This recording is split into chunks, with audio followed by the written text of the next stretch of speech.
Hi friends, welcome back to my channel. இன்றைக்கி நம்ம பார்க்க போகிற வீடியோ என்னென்னு பார்த்தீங்கன்னா, கல்லீரலுக்கு ஆப்பு வைக்கும் உணவு பழக்க வழக்கங்கள் பற்றி தாங்க இன்றைக்கி நாம் பார்க்க போகிறோம். தற்போதைய வேகமான வாழ்க்கையில் துரித உணவுகளே பெருமிடத்தை பிடித்துள்ளன. அலுவலக பணி செய்பவர்கள் அருகில் இருக்கும் டீ கடைக்கு சென்றால் அங்கு அதிகப்படியாக நிறைந்திருப்பை துரித உணவுகளாகவே இருக்கிறது. இன்று மட்டும்தான் என்று நாம் தினமும் எடுக்கும் சிறிய சிறிய துரித உணவுகள் கூட உங்கள் உடலில் பெரிய விளைவுகளை ஏற்படுத்தக்கூடும்.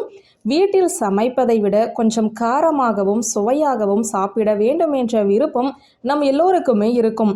அதனால்தான் ஹோட்டலுக்கு சென்று பர்கரோ அல்லது பீட்சாவோ சாப்பிடுகிறோம். ஆனால் இது போன்ற துரித உணவுகளை நாம் அடிக்கடி சாப்பிட்டு வந்தால் அது நம் உடல் நலத்தை மோசமாக பாதிக்கும். அதிக கலோரிகளை கொண்ட உணவையோ அல்லது அதிக பதப்படுத்தப்பட்ட உணவுகளையோ சாப்பிடும்போது உடல் எடை அதிகரிக்கிறது, இன்சுலின் எதிர்ப்பு குறைகிறது. நாளடைவில் இது வளர்சிதை மாற்ற நோய்க்குறி வருவதற்கு அபாயமாகவும் அமைந்துவிடும். அதாவது ஒருவருக்கு இதய நோய், பக்கவாதம், டயாபெட்டிஸ் போன்ற நோய்கள் தாக்குவதற்கான ஆபத்தையுமே இது அதிகரிக்கிறது.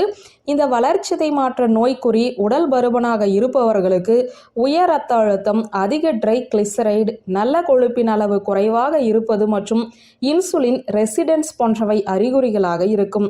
மேலும் உடல் எடை அதிகமாக இருப்பதால் வயிறு உப்பசம், சோர்வு, குடல் அலர்ஜி போன்றவையும் ஏற்படும். துரித உணவுகளை சாப்பிடுவதால் பல வழிகளில் கல்லீரல் பாதிப்புக்குள்ளாகிறது. உடலின் பல மெட்டபாலிக் செயல்பாடுகளுக்கு காரணமாக இருக்கிறது கல்லீரல். துரித உணவுகளில் அதிகமாக நிறைவுற்ற மற்றும் டிரான்ஸ் கொழுப்புகள் இருக்கும். இது கல்லீரலை பெரிதாக்கி குடிப்பழக்கமல்லாத கொழுப்பு கல்லீரல் நோயை உண்டாக்குகிறது. இந்த நோய் மோசமானால் சிரோசிஸ் தாக்கும் அபாயம் உள்ளது. துரித உணவுகளில் அதிகமாக இருக்கும் சுத்திகரிக்கப்பட்ட சர்க்கரை மற்றும் கார்போஹைட்ரேட்ஸ் கல்லீரலில் அலர்ஜியை உண்டாக்குகிறது. மேலும் துரித உணவுகளில் உள்ள அதிகப்படியான உப்பு வீக்கத்தை ஏற்படுத்தி கல்லீரலுக்கு செல்லும் இரத்தத்தையுமே தடை செய்கிறது. வியூவர்ஸ், இந்த வீடியோ உங்களுக்கு பிடித்திருந்த லைக், கமெண்ட், ஷேர் பண்ணுங்க. நன்றி.